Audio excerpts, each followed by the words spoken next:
Professor, primeiro, mais uma vez, uma enorme satisfação recebê-lo aqui e poder dialogar com o senhor sobre esse tema que para mim é tão caro e tão importante, não só teoricamente, mas na atividade prática, né? Que é discutir a investigação preliminar. Professor, fica à vontade para apresentar o tema na sua perspectiva. A ideia, como o senhor mesmo sugeriu, é discutir essa relação entre polícia e Ministério Público na investigação preliminar a partir de uma estrutura acusatória e que, para nós, é um problema que vem há bastante tempo, né? Não só porque nós não temos, de fato, participado de reformas globais no que se refere ao processo penal, o senhor sempre disse isso, né?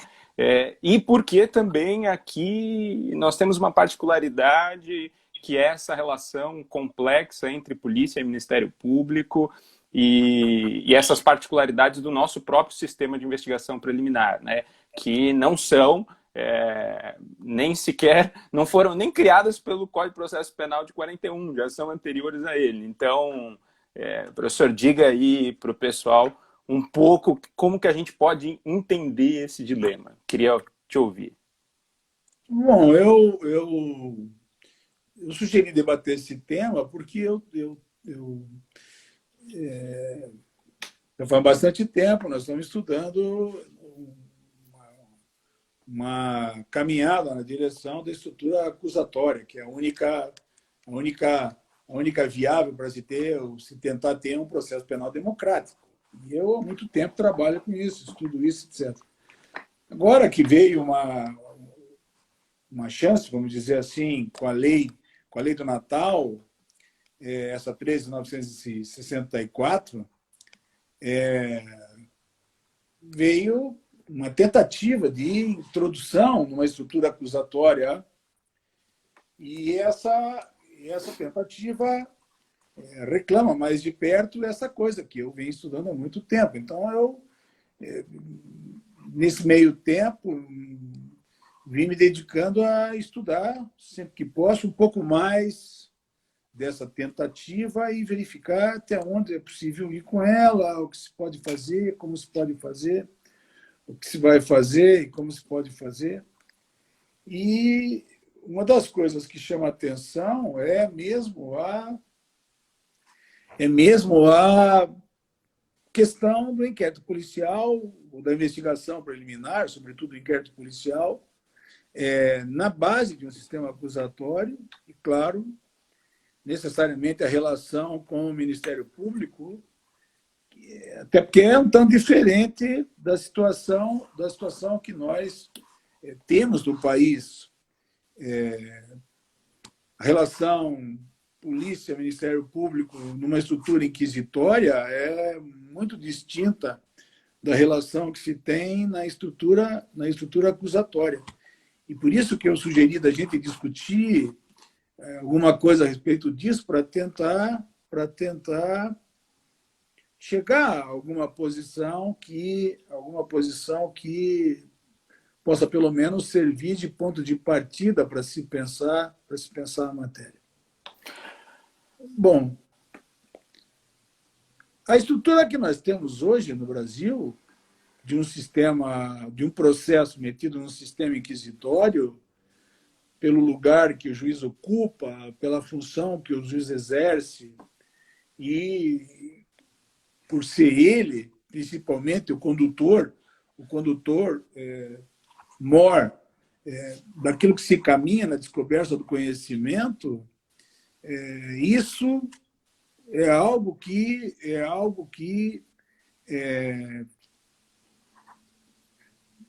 colocou para nós e para o nosso sistema uma singularidade.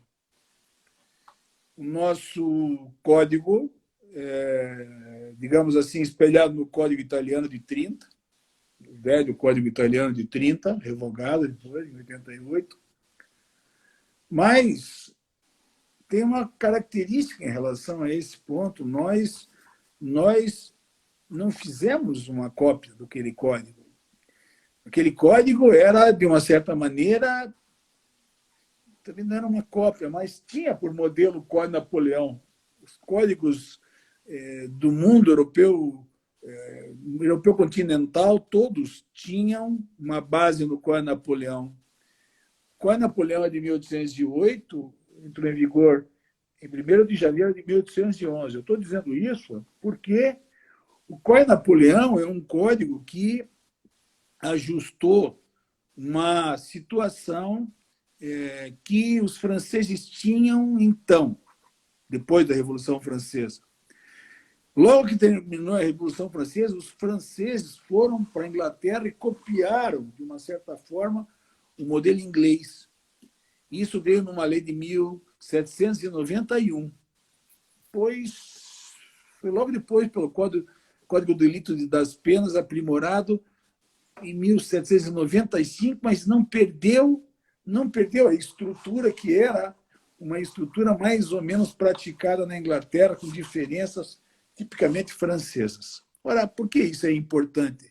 Porque o Código de Napoleão vem e faz um compromisso entre a velha ordenação francesa de 1670, de Luís XIV, e esse modelo que eles importaram em 1791, logo depois da Revolução. Então, faz um ajuste de contas.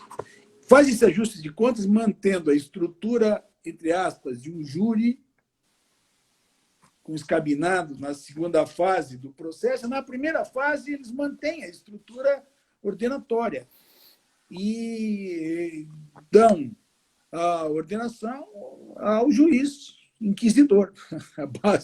A base da estrutura ordenatória é eminentemente inquisitorial, e a segunda fase fica com um escabinado, com uma estrutura de escabino, mais espelhada naquilo que era o modelo inglês. Por isso que muito da doutrina diz que se trata de um modelo misto, que mistura inglês e modelo francês, enfim. É essa estrutura, uma estrutura que se imagina tem a primeira fase marcada pelo lugar de uma investigação preliminar. Porém, no Código de Napoleão, em que pese o modelo seja das ordonanças de 1670, quem é o senhor da investigação, ou seja, da primeira parte da persecutio criminis, aquele que comanda a primeira parte é o juiz de instrução. O que essa gente faz nascer é o chamado juizado de instrução. E aí é simples. O juiz faz a instrução na primeira fase e se decide se vai ter ou não vai ter lugar ao julgamento, ao processo. Se lhe allié, se lhe é pas lié, vai ter ou não vai ter julgamento. Então, o comando é um comando eminentemente jurisdicional. Por que eu estou falando isso e por que eu estou voltando lá nos franceses? Eu disse, o código Rocco dos italianos é cópia, entre aspas, mas é uma aplicação do modelo do código francês, que foi para a Europa continental toda. Espanha, França, Portugal, e foi. A Europa continental, onde os franceses chegaram, isso foi. E foi assim que foi a Alemanha, foi, Prússia. Esse modelo. Então, juiz de instrução na Itália, juiz de instrução na Espanha, e foi. Esse é o modelo.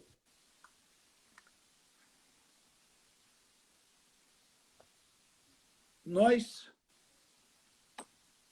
ao contrário, nosso processo era eminentemente ordenatório.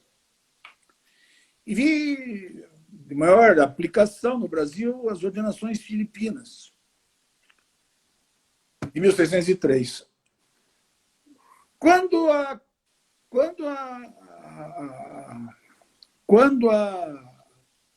Constituição de 1824 vem, base iluminista, enfim, princípios, regras constitucionais que delimitavam direitos e garantias, enfim, uma Constituição, ainda que com poder moderador, uma Constituição apreciável para aquela época.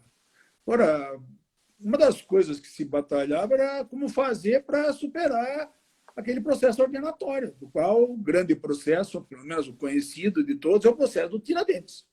Nós sabemos o resultado daquele processo. como ele foi feito, quando ele foi feito contra eles, e particularmente contra ele, no que resultou aquilo. Agora, por que eu estou falando isso?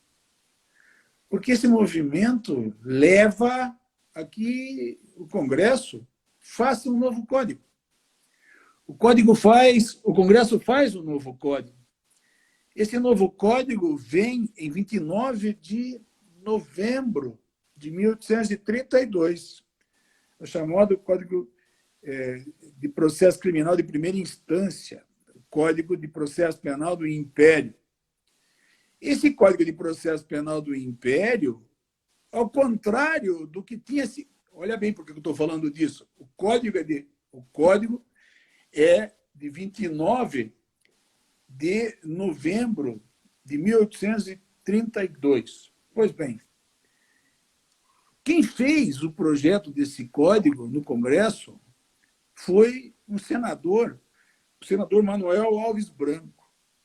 Eu não sei, seria uma grande coisa de se pesquisar. O dia que tiver tempo eu vou fazer isso, vou me debruçar nisso. Eu não sei por quê. Vejam, 1832. Eu disse, o Código Napoleão é de 1808, 17 de novembro de 1808, e entra em vigor, depois de uma longa vacatio legis, em 1º de janeiro de 1811. 1811 é 1832, é o final de 1832. Estamos andando aí com 20 e tantos anos. Ora, o nosso Código do Império não tem nada a ver com o Código Napoleão. Se o Manuel Alves Branco tivesse ido copiar o Código Napoleão, hoje não haveria inquérito policial. O Brasil teria, na mesma esteira do que foi Itália, Espanha, França, Alemanha e Companhia Limitada, e depois os países da América Latina, o Brasil teria tido juizado de instrução. Nunca entrou aqui o juizado de instrução. Nunca tivemos juizado de instrução. A única tentativa foi no projeto Vicente Terral, em 1935, que depois o Getúlio sacou. O Getúlio tirou fora depois do golpe de 37. Então, nós simplesmente não tivemos juizado de instrução. Mas veja, nós não tivemos juizado de instrução porque o Manuel Alves Branco traz para o Código de 1832 o modelo francês anterior ao Código Napoleão, aquele que, em 1791, os franceses tinham ido copiar dos ingleses. Tanto é verdadeiro isso, que a investigação preliminar, a primeira investigação, o primeiro contato com o crime, a investigação preliminar que se faz para dar base depois à formação da culpa, ao primeiro júri, que é o júri de acusação, é feita pelo juiz de paz. Juiz de paz que é eleito junto com os vereadores, como no modelo francês. O modelo francês é exatamente isso daí. Veja que coisa interessante. O mundo inteiro está rodando com o Código Napoleão, que é uma desgraça, porque o Código Napoleão é um código de um ditador. Napoleão era um desgraçado, um ditador. Impõe as ordenanças, ele e o ministro da Justiça dele, Cambacéré, impõe as ordenações em 1670, que era um horror, embora tecnicamente boa, era um horror do ponto de vista da democracia processual. Para nós, não. Para nós não veio. O que veio para nós é uma outra lei. É uma outra lei. Uma lei que o juiz de paz comandava. O juiz de paz que comandava era eleito junto com os vereadores. Veja, se ele não andasse bem, na próxima eleição não votavam nele, ele saía. Ainda que quem votava naquela época, nós sabemos quem era e como aquela gente escolhia. Nós escolhíamos, mas de qualquer maneira era um modelo. Aqui me interessa o modelo. E, claro, o Código do Império, nós sabemos, ele não deu nem para o gasto, porque mal ele tinha começado a rodar, esse sistema mal tinha começado a funcionar quando em face das revoltas internas do país, muitos do Congresso culpam o Código, culpam o fato do Código ser muito democrático, vamos dizer assim, entre aspas, o fato da lei proteger muito os réus, tudo uma besteira, porque, enfim, os réus eram julgados pelos pares, era um júri de acusação e depois um júri de sentença, que é o que ficou para nós do modelo do júri até hoje, excluído o primeiro júri, o júri de acusação. Mas, de qualquer maneira, culparam o Código por essa situação. E aí é que entra a chamada famosa Lei de 3, a famosa Lei de 3 de dezembro. Porque a Lei de 3 de dezembro, a Lei 261, 3 de dezembro de 1841, é a lei que, digamos assim, transforma, como diz o Frederico Marx, transforma a estrutura de um judiciarismo policial em um policialismo judiciário. E faz com que a polícia passe a ter atividade que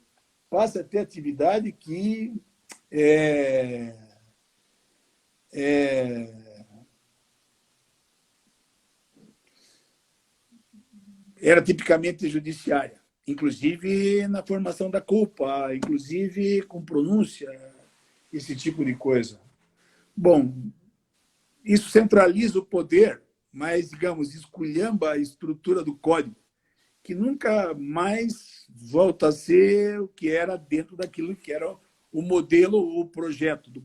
O que aconteceu na França em 1795 com o Código de Lille de Pen, aqui acontece com essa lei, a famosa lei de 3 de dezembro. E aí que está. O regulamento dessa lei é que traz a base da estrutura policial que nós vamos acabar arrecadando mais tarde. Porque, veja, a polícia começa a ganhar força, a polícia começa a ganhar força, a polícia começa a ter uma atividade jurisdicional, mesmo sendo polícia, e apesar de todo o arbítrio que começa a se ter, porque a polícia de Aquela não era essa que nós estamos falando, né? A polícia Aquela era uma polícia que se fazia comandada pelo movimento político, quer dizer, nomeava um chefe de polícia e ele escolhia os policiais, enfim, a coisa era absolutamente fora, não é que nem hoje tem concurso, enfim, vocês têm toda uma outra estrutura na polícia hoje. A polícia hoje tem com todo o problema que tem uma estrutura democrática. É só exercitar que ela dá certo, se fizer como se deve fazer. Mas lá não foi bem assim. Então, como começa a polícia a agir jurisdicionalmente, isso gera dois problemas. Um problema de reclamação, muita tentativa de mudança da lei, só que logo vem a Guerra do Paraguai. E aí, quando vem a Guerra do Paraguai, o país se empenha todo na guerra. O país se empenha todo na guerra, digamos, internamente as coisas se acalmam, mas, em compensação, quando a Guerra do Paraguai acaba, em 1870, é necessário superar aquilo que tinha de confronto. E um dos grandes confrontos era justo aquilo que se passava, não só com a escolha das polícias, como a atividade da polícia, a atividade judicante da polícia.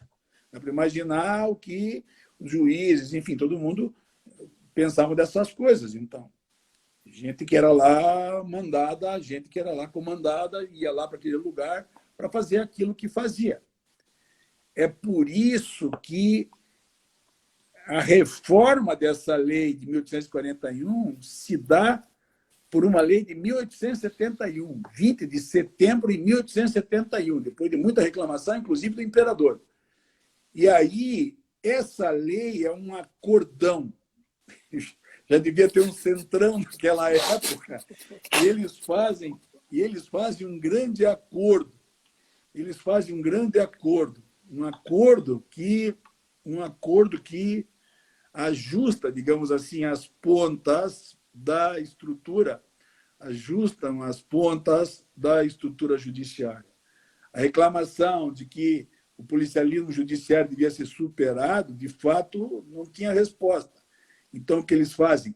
Eles tiram a função jurisdicional da polícia e deixam a função jurisdicional integralmente para a autoridade jurisdicional. Eram os juízes que voltam a fazer aquilo. Mas, em compensação, não voltamos nós para o Código do Império, com o júri de acusação. A lei, essa lei de 1871, a Lei 2033, 20 de setembro de 1871, essa lei cria o inquérito policial. E, portanto, cria aquilo que, teoricamente, corresponderia ao que Napoleão e Cambacérès fizeram lá no Código de Napoleão com o juizado de instrução. Com a diferença que, ao invés de o juiz fazer a investigação preliminar, é a polícia que passa, a polícia que vai fazer a investigação preliminar, do jeito que, praticamente do jeito que nós conhecemos, mesmo porque o artigo 42 do regulamento dessa lei, que vem em 22 de novembro de 1871, regulamento 48-24, se não me falha a memória. O regulamento define, no artigo 42, o inquérito policial, e essa definição de inquérito é mutatis mutandis do que nós temos hoje. Não muda muita coisa. Não muda muita coisa, já era aquela concepção, sabe, de procedimento administrativo, de instrução provisória, enfim, toda aquela caracterização, todas as características que nós temos para o inquérito policial servem para demarcar aquilo que foi a constituição do nosso modelo. Veja, nós não temos um modelo francês, nós não temos um modelo inglês, não é da mesma coisa que se trata. Isso é uma dificuldade, cada vez que um europeu fala de instrução, ele está falando de instrução preliminar, é sempre uma instrução, é essa que o juiz da instrução faz, que corresponde para nós ao inquérito policial, e é por isso que eu insisto muito de falar de persecução penal, ainda que tenha gente que não goste, porque a persecução penal dá a ideia desse conjunto todo, ou seja, desde a notícia do crime até o trânsito em julgado, abarcando essas duas fases, uma fase de investigação preliminar, que a nossa é particularmente pelo inquérito realizado, a partir dele é que se faz, em que possa ter outras formas, tem CPI, tem inquérito militar, enfim, temos outras formas, até inquérito administrativo, que serve para fazer isso. E, em compensação, a fase processual, que é a fase comandada pelo juiz, e que, portanto, funciona com as características que mais ou menos os europeus afirmavam, ainda que nós tenhamos um processo que, tendo começado lá no Código do Império com o júri, vai o júri perdendo a sua competência.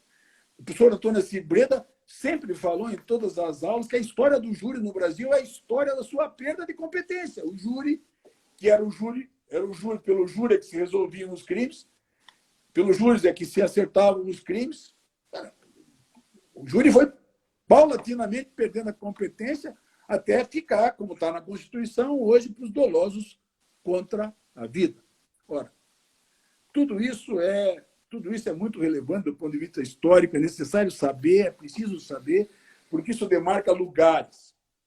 O lugar do juizado de instrução e o lugar da segunda fase processual no processo europeu, o nosso lugar de investigação preliminar com a segunda fase processual,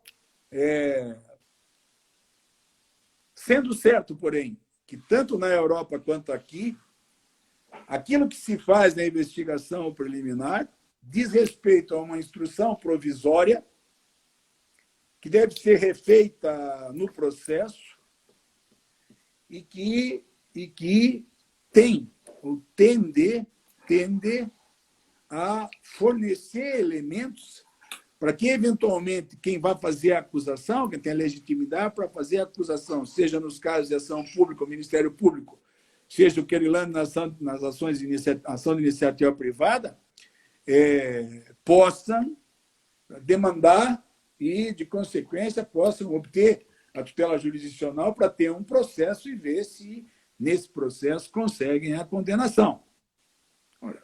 Aqui está um ponto fundamental. Desde sempre. Desde sempre, na história da estrutura processual de fases, desde sempre, o escopo do conhecimento que se vai obter na investigação preliminar serviu para se saber se podia ter processo ou não. Os italianos falam de rinvio a giudizio, os franceses falam de silialier, se vai ter lugar à acusação, vejam.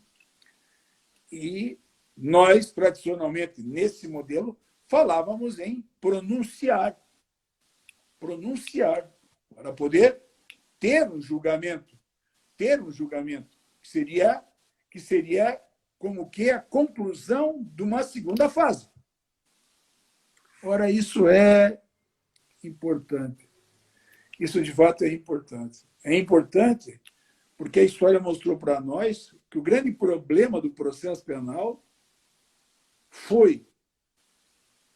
e vai continuar a ser, se ele não mudar, o fato de que a prova, ou o conhecimento, para não falar de prova, que é meio pesado, porque dentro da estrutura constitucional hoje, prova é o que se tem no crime do contraditório, e na investigação preliminar contraditório não tem.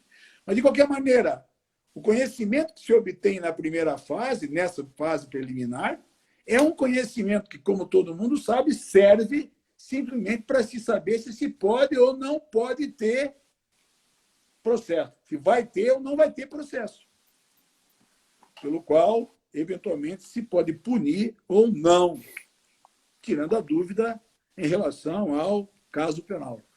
Isso é um negócio excepcional. Por que é um negócio excepcional? Porque, embora seja assim, aqui fala alto, a maracutaia que Napoleão fez com Cambacérès, superando a legislação francesa anterior, do código deles, para fazer com que todo o conhecimento que fosse obtido na primeira fase pudesse passar por cima de todo o regramento que exige uma prova sobre um determinado aspecto obtida e permitir que as decisões por A ou B, a torto e a direito, pudessem ser lastreadas na prova obtida na investigação preliminar. Ora, eu tenho usado isso muito como exemplo, porque quando eu quero expressar isso, porque isso é a coisa mais preocupante e a pior coisa que o sistema inquisitório deu de herança para todos nós no mundo que trabalhamos com essa porcaria desse sistema, a pior coisa que ele deu foi permitir isso. Porque se ele permite isso, o que acontece, Léo? As pessoas, quem tem 3 neurônios, sabe que, até por um vício, não diria por um vício, até por um modo de ser e de agir, a autoridade policial é a autoridade policial contra o crime.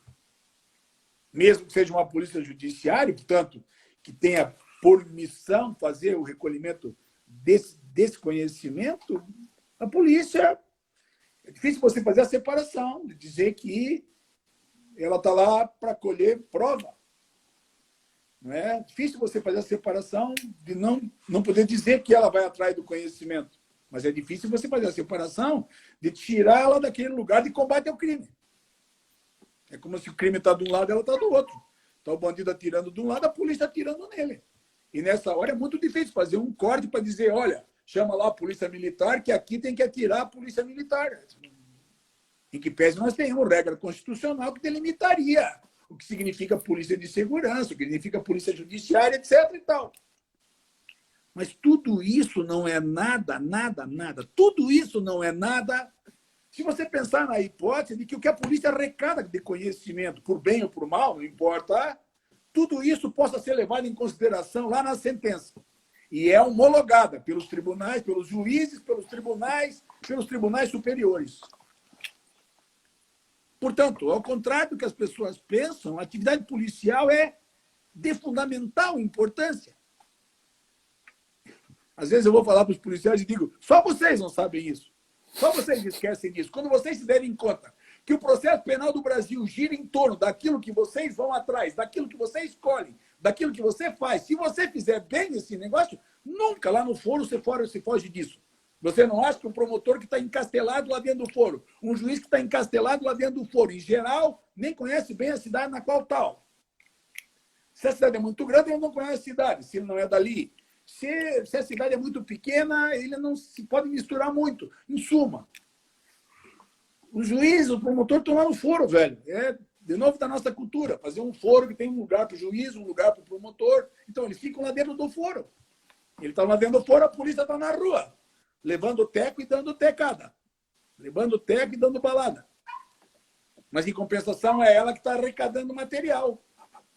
É muito difícil você ver o promotor fazer uma denúncia, rolar uma testemunha que não é aquela que veio lá do inquérito.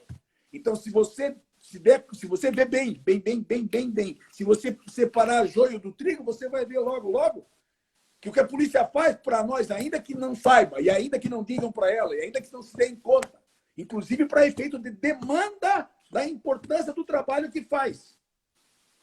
Se a polícia não se der conta disso, porque ela não se dá conta, mas o dia que ela se der conta disso, ela vai perceber que a estrutura do inquérito policial, que a estrutura do conhecimento obtido no inquérito policial é que norteia o nosso processo penal.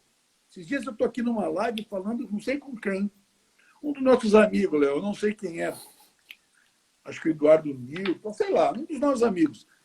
E eu disse a ele, veja, é coisa muito simples. O último júri que eu fui, cheguei, o promotor estava falando, lendo o inquérito policial. E sustentou toda a acusação em cima do inquérito policial. Depois veio a defesa. Leu todo o inquérito policial, sustentou toda a defesa em cima do inquérito policial. Então, na porra. O júri, 15 anos depois do fato. 1 ano, 2 na polícia, 15 no foro. Era a pergunta, mas para que o foro? Para que uma duplicidade? Ou para que uma tripla instrução? Porque no processo do júri, então, tem mais uma instrução no plenário, se for o caso. Para que uma duplicidade? Se a prova que vai valer mesmo é aquela do inquérito. Só que aquela do inquérito é a prova sem contraditório, que deveria ser de instrução provisória, meramente administrativa, blá, blá, blá. Nós sabemos coisa. O resto é as características da estrutura. Ora bem, entender isso é um pouco entender não só o ponto central do problema seríssimo do processo penal brasileiro, porque, Léo, são duas coisas importantes aqui. Da mesma maneira que a polícia não se dá conta completamente do lugar que ocupa, na importância do conhecimento que no processo penal se tem,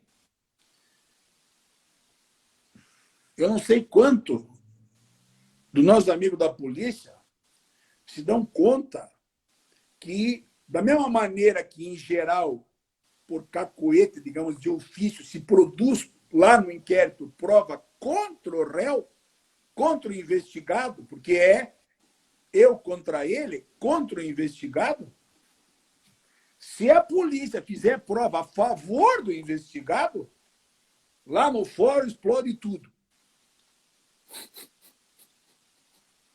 Da mesma maneira que ganha sempre, com essa prova, que quase não se repete lá, ou é muito aquilo, o senhor disse isso, disse tá bom, ou seja, que gera grandes discussões do ponto de vista doutrinário, etc. e tal, mais do que nunca, se você fizer a favor do investigado, acabou lá. Acabou lá. Ou vai e volta, demora 500 anos, a coisa não anda, etc, etc, etc. Claro, isso é, dependendo da situação, só cumprimento do dever legal. Do dever legal. Mas como assim? Se já alguém me disse. Quer dizer com isso? Como cumprimento do dever legal? Era por conta de uma polêmica. O Lênio com a Anastasia, o Lênio fez um projeto com a Anastasia, o projeto Lênio-Anastasia, muito interessante, porque exige que o Ministério Público produza todas as provas, inclusive provas em favor do acusado. Então, o Lênio, baseado no Código Alemão, enfim, no Estatuto de Roma, o Lênio A ideia do Lênin é fazer isso. E aí, depois disso, um monte de gente escreveu. Não sei se você fez, o Geraldo Prado escreveu sobre isso. Eu li vários autores. Quando eu li o troço, eu disse, bullshit. Bullshit. Porra, tem uma regra no Código de Processo Penal. Eu passava uma aula inteira, quando estava dando na graduação, uma aula inteira eu passava com meus alunos, discutindo com meus alunos e dizendo, sacana que sair daqui por ser policial, por ser delegado, vá aprendendo desde logo que essa é a regra de ouro do artigo 6º do Código de Processo Penal. É aquela que impõe um dever. E se impõe um dever para a autoridade policial, impõe um dever para seja lá quem for fazer a investigação preliminar, inclusive o Ministério Público. E nós sabemos que existe uma diferença entre obrigação, dever, poder, tudo isso tem seu lugar. Mas o dever que está lá se impõe para a polícia, e é isso que eu estou falando, e se impõe para quem for fazer a investigação, inclusive o Ministério Público. Isso significa o quê? E o que diz o inciso 3 do artigo 6º?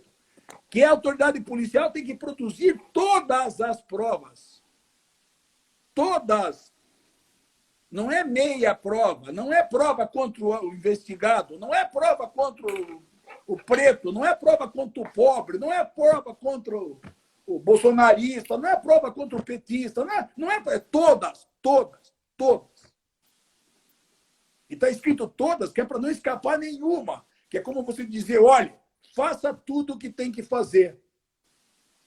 Faça tudo o que tem que fazer. Portanto, se a autoridade policial, na execução do inquérito policial, não tenho tempo para entrar nisso, mas se a autoridade policial decidir fazer mesmo ali, resolver recolher todas as provas, como diz o inciso 3º, por dever legal, quem sabe no foro, eu não sei quantos eles vão condenar. Porque é muito comum, e isso nós vimos muito no foro, das pessoas dizerem, mas eu falei lá na polícia que eu não tinha visto o crime, mas tinha um fulano que viu. Uhum. Só que ele disse que o sujeito estava se defendendo. Sim, por que não ouviram o sujeito? Não, a polícia disse que esse era testemunho em favor do réu. O advogado quer role depois. O advogado dele quer role ele depois. Não, porra, não é assim. E não é assim. Não é assim que funciona, não é assim que deve funcionar. Ou eu diria, para salvar, se é que é possível salvar essa desgraça desse sistema que está aí, para salvar o sistema, eu diria, quem sabe, graças a Deus, que funciona desse jeito. Que o inquérito tem lado. Porque, se não fosse assim, e a investigação da polícia viesse robusta, com todas as provas, já tinha mudado, porque eles iam ter que mudar o esquema. Não dava para ficar lá dentro do foro. Não dava para ficar lá dentro do foro, Léo. Não daria para ficar lá dentro do foro. Era necessário outra coisa, era necessário outro modelo, era necessário outra coisa. Claro, isso eu estou falando por dois motivos. O primeiro é que a polícia nossa, apesar de não ter condição nenhuma, nem material, nem pessoal, isso quando ainda que tenha toda a autonomia que a Constituição dá, ainda continua tendo os políticos enchendo a paciência, não deixando ela trabalhar como ela tem que trabalhar. E nós sabemos bem pelo noticiário. Ligue lá o Jornal Nacional, sei lá que porra que está passando agora, e vai ver o que eles estão falando, é sempre negro tentando meter o bedelho do inquérito policial. De uma instituição que deve ser independente. Para fazer tudo contra todos, todas as provas, então vai se danar, velho. Todas as provas são todas as provas. Então, desde esse ponto de vista, a coisa mais relevante que tem é deixar uma investigação na mão de quem tem independência, de quem tem autonomia, mas de quem tem a condição para trabalhar. Condição material, porra, você precisa de gasolina, viatura, não é o CSI, mas, porra, você precisa ter condição. Porra, nós estamos aqui no Paraná, eu não sei como é que está agora, mas eu imagino que não deve estar muito diferente, mas aqui no Paraná, no ano passado, no retrasado, porra, tinha delegado que atendia 5 cidades, 6 cidades, Léo. Ora, como é que é possível um troço desse? Nós estamos vivendo um Deus nos acuda. Ou seja, esse cara faz das tripas coração, se mata pela causa se mata pelo trabalho dele, não fosse o fato de ter que brigar com os bandidos ainda. Às vezes se mata pelos bandidos, né? Se mata dos bandidos. Então, pô, tem tudo isso, velho. Tem tudo isso na parada. Então, imprescindível não é só uma independência, mas é uma independência concreta, com tudo aquilo que o 144 da Constituição garante. E, portanto, é preciso ter autonomia, é preciso ter independência, é preciso ter condição material, tudo que tiver, viatura, gasolina, pneu, tudo tem que ter. É preciso ter condição pessoal. Ou seja, os quadros precisam estar completos, é preciso ganhar bem mesmo. Porque, veja, eu estou dizendo chega a ser um paradoxo. Eu estou dizendo que tudo que a polícia faz acaba sendo aquilo que se tem no processo. O resto é recapitulação, a grande massa é essa. Eu quero que me digam, eu estou louco de vontade que alguém diga para mim, não é nada disso, você está tudo errado. Você vive num outro mundo, você não descreve a realidade. O que eu estou fazendo, Deus do céu, é descrever a realidade. Eu não sou um teórico do direito. O cara é um teórico do direito, o cara é doutor em processo, então ele pensa na estratosfera. Não, eu estou descrevendo a realidade. E isso que é o pior. Você descrever a realidade desse jeito, parecendo que está falando uma coisa do arco da velha. Ah, o cara é um gênio. O cara é um gênio porque descreve a realidade. Claro, precisa só ser honesto para descrever a realidade mesmo. E essa é a realidade. Ou seja, sem condição material, sem condição pessoal, com pouca independência, com pouca autonomia, ou seja, com todas as dificuldades do mundo, a polícia faz por si e nós sabemos que faz muito mais do que era esperado. Se com essas condições fosse a polícia dos Estados Unidos, os caras não prendiam nem um quarto do que eles prendem. Se fosse a polícia da França, se fosse a polícia da Itália, mas os caras não chegaram nem perto. Nem perto, velho. Não tem viatura sem computação. Não tem nada. Não tem, meu. Não tem. Não tem. Ora, isso serve para poder fechar e fazer o link. O caminho na direção de uma estrutura acusatória reclama uma base de conhecimento que dá à investigação preliminar, mormente na base da qual o nosso modelo de acusatório adversarial vem, que é o americano, reclama a base de um Ministério Público, ainda que com a estrutura americana. Isso não é um sistema acusatório, é o sistema acusatório americano, adversarial americano. Os ingleses é tão assim que os ingleses não têm Ministério Público. E quando eles têm prosecutor, eles estão dentro da polícia. Ou seja, são órgãos da polícia, são órgãos contratados pela polícia para fazer essa função. O que significa dizer, a atividade policial no modelo inglês é tudo uma outra coisa que no modelo americano. Mas para nós, por conta da existência do Ministério Público, o modelo ao qual aparentemente se filiam é um modelo americano, ainda que o Ministério Público de lá não seja o nosso Ministério Público. Eu não sei se melhor, eu não sei se pior. E a tendência, isso se vê pela própria posição do Ministério Público, que o Ministério Público tem tido depois da Constituição, sempre de uma luta na direção de eles fazerem a investigação. E, desde esse ponto de vista, não é sempre muito simples você enfrentar a hipótese, porque não só se caminha naquela direção, como tem sempre aquela coisa de que a polícia não é eficiente o suficiente para fazer o que deve fazer, e que eles fazem melhor. Ainda que, a mim parece, as regras da Constituição não permitam isso. As regras da Constituição que tratam do Ministério Público não dão ao Ministério Público fazer inquérito policial, ainda que dê a eles fazer inquéritos outros. E, entre outras coisas, não dão a ele, porque no 140, não dão a eles no 129, porque dão à polícia no 144. Então, Aqui nós sabemos que significa competência em matéria administrativa. Dá um, tira do outro, está acabado. Então, aqui não adianta querer fazer força. Mas o Supremo caminhou nessa direção, desgraça desse Supremo, que cada vez vai pior, mas de qualquer maneira caminhou nessa direção e atribuiu essa possibilidade. E com isso vem coisas do arco da velha. O Conselho Nacional do Ministério Público legislando, dizendo coisas que não deve dizer a respeito da polícia, inclusive, enfim, esse tipo de coisa. Mas aí é que está. E aí é o ponto que eu quero chegar. Toda atividade do inquérito, como é a atividade do juiz de instrução na Europa, onde tem, etc. e tal, toda atividade é voltada para fornecer elementos para que o Ministério Público possa acusar.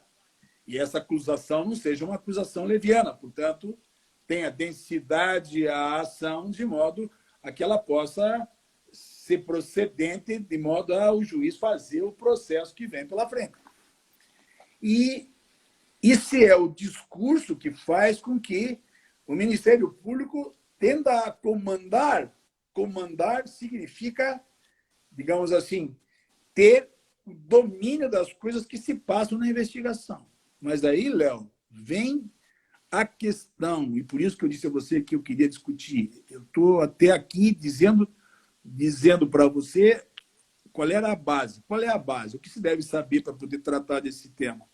Esse, digamos, isso que eu disse até agora são os pressupostos para falar desse tema. O tema daqui para frente é como você faz para refundar o sistema e migrar de fato para um sistema acusatório, sem maltratar da Constituição, que dá a investigação preliminar, dá a investigação preliminar do processo criminal à autoridade policial judiciária. E aí que está. Aí é que está. Então, não basta dizer, os americanos têm, muda a Constituição. Uhum. Muda a Constituição. A mim parece que não é assim, uma canetada do Supremo Tribunal Federal ou a moral de um ministro A ou do ministro B, que presuma que é mais sério o que vai fazer o Ministério Público do que o que faz a polícia.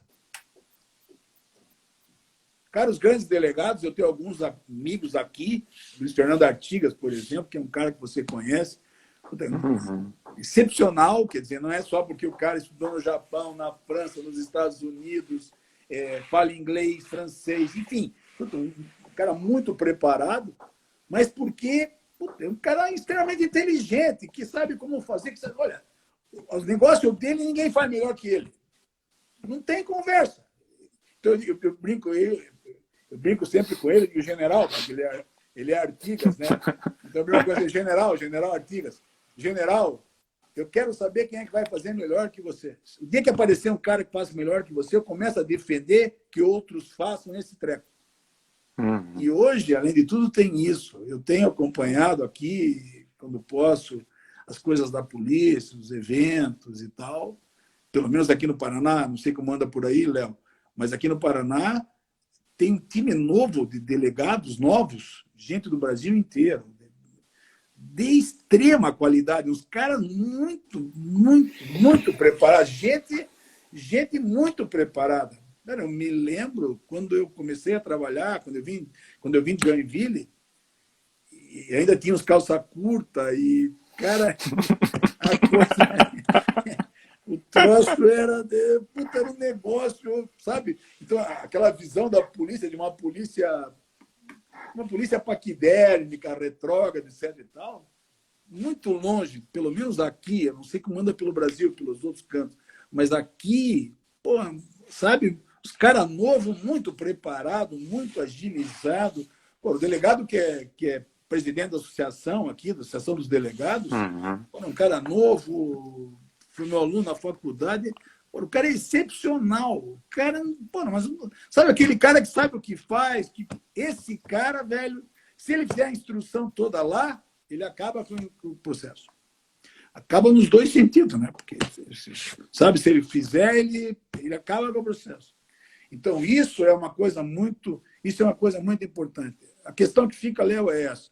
O que fazer, está me terminando, o que fazemos para compatibilizar as coisas. A mim parece que é preciso pensar muito se o poder que tem o Ministério Público de Fiscalização, como chama aquilo, me esqueci agora. Controle externo? Controle externo.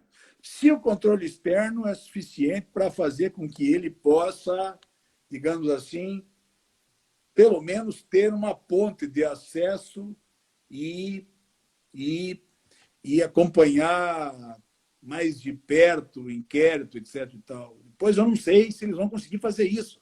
Estando no fórum, tendo trabalho no fórum, uma estrutura acusatória que depende de agilidade, muita oralidade, depende de agilidade, não sei se pode estar lá e cá. Mas, se quiserem, teria que ser assim. Porque ou se muda a Constituição, ou nós vamos ter que fazer um código acusatório com inquérito policial, porque nós não temos como fazer um código numa estrutura infraconstitucional contra a Constituição. Professor, eu vou terminar, eu só queria dizer o seguinte, Léo, para terminar. Ora, ao invés de se pensar esse tipo de coisa, tudo aquilo que eu falei antes serve para dizer, Léo, que mais do que hora de fazer o investimento necessário na polícia e que o que a polícia faz possa ser tomado como bom. Eu não vejo como ser diferente disso, velho. Nós que andamos pela América Latina, não sei se você foi ao Chile, mas o Uruguai você foi, você viu. O cara, a audiência é 24 horas depois do fato, da prisão em flagrante. Tem meios de poder funcionar, e funciona, e dá para funcionar bem. Tem que ter condição, né? É isso, Léo.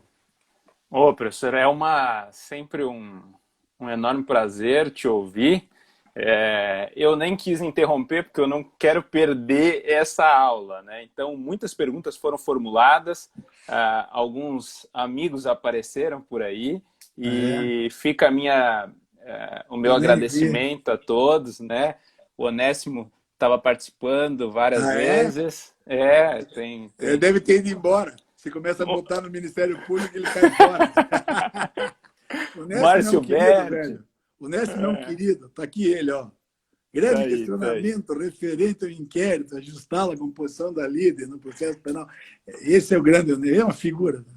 É um grande. Então, enfim, muita gente apareceu e todo esse resgate histórico e essa reflexão crítica são imprescindíveis, né? Então, professor, mais uma vez, simplesmente o meu grande professor, Jacinto Nelson de Miranda Coutinho,